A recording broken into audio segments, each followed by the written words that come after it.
Now, of the Constitution then removes any tax exemption from any state officer.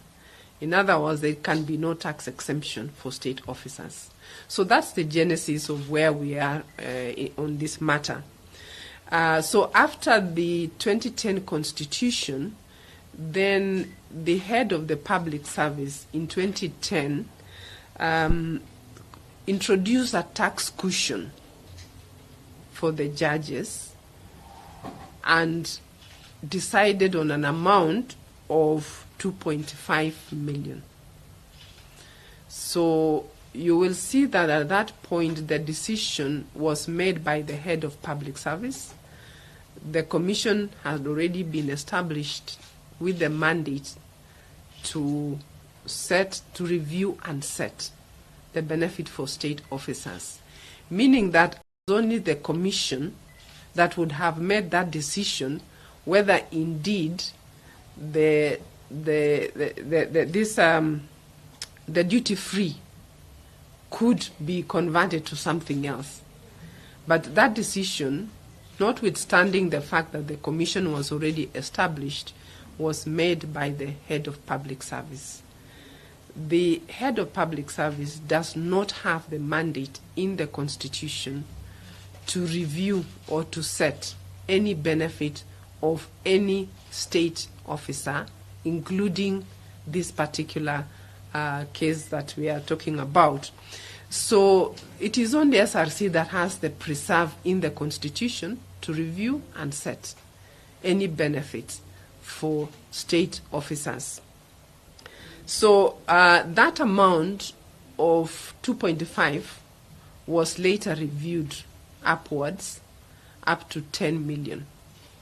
And what it means is that every 4 years, a judge then is awarded, is granted 10 million to buy a personal car, notwithstanding the fact that the judge is actually already given a car paid by the taxpayers with a driver. That car is fueled, it is maintained by the public. So the state officer, in this case the judge, already, notwithstanding the fact that the judge is actually already given a car paid by the taxpayers with a driver, that car is fueled, it is maintained by the public.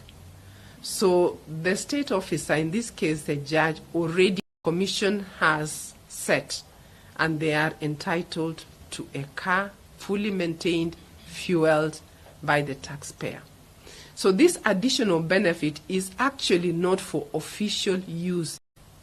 That indeed the taxpayer is then being tasked to actually pay for a personal use, something for personal use, not for official use. We see here is that this benefit has direct financial benefit to a judge, and therefore the question is whether a judge can then, without having a conflict of interest on a matter whether they have direct financial benefit.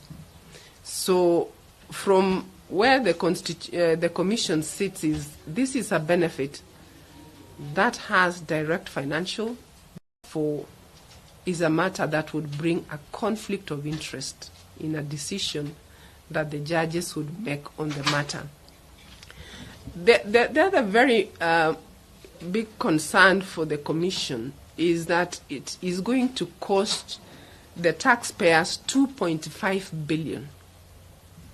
2.5 billion every 4 years, based on the current number of judges. If the number is increased, there will be more, because this benefit will then extend to other state officers as well.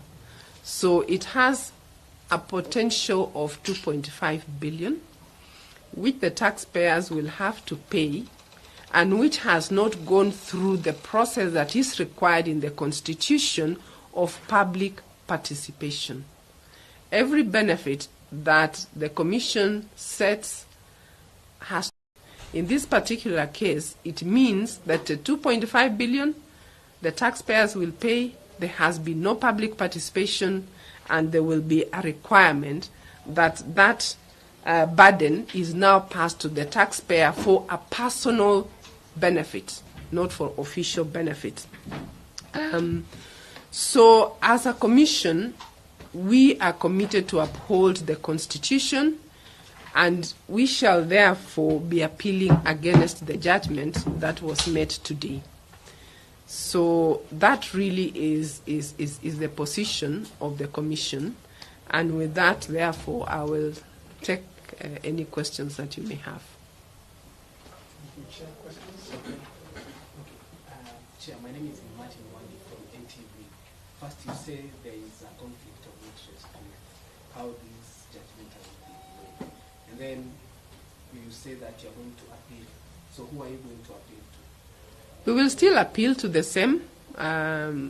When this matter was brought to the attention of the judiciary, they did assure everybody that they will be impartial. So we shall still appeal, and you're right in saying it is still the same judges who will still hear, and it is still a benefit to them process. My name is Agnes Block from Citizen TV. So according to SRC, who ought to have had the case? According to SRC, we did request the judiciary that instead of this matter going through this process, let it go through mediation, and that we would then have parties who are independent to take it through mediation. Remember, mediation is accepted even by the judiciary as an alternative dispute resolution mechanism. So that was the recommendation, that was our plea to the court from the beginning, that we see a potential conflict of interest, and that it would be in the interest of all parties and upholding the Constitution that it goes through mediation. I'm sorry, just a follow-up question. So, of what sense does it make? Because you already say that there is conflict of interest, and so even if you are to appeal, the same judges are going to hear the case or hear the matter. Why then can't SRC come up with maybe amicable, maybe if not solution, but a suggestion on how to settle this out of court, even to avoid costs? We did request, and I did mention, in fact, that was the first the first thing that the Commission filed in court was to request exactly that. Can we have a process of mediation instead of going through the court process? But the judiciary took a different view and gave assurance that they will be impartial. So we want them to appeal based on that understanding that they will be impartial. So what happens if the decision remains the same? Well, the court process is there. You appeal. You can still appeal to the next. But at the end of the day, we have to, as you say, we are, as a commission, we are holding the Constitution. So once we exhaust the process, then we will be bound by that. Yes, anyone there? Oh, anyone else? Anyone else? 347, are you okay? You just came?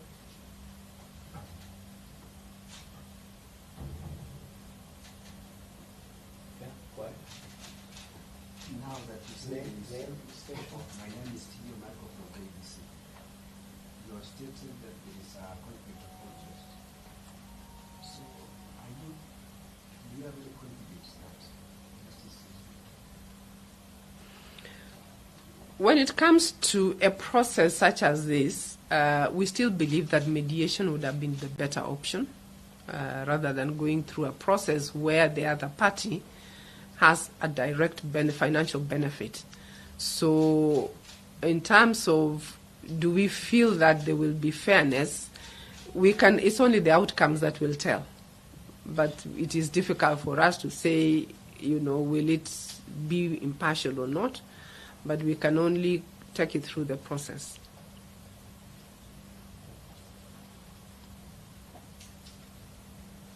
Anyone else? Anyone Are we okay? All right. Okay. Looks like, Chair, we have wrapped up. Thank you very, very much. We really appreciate it of interest.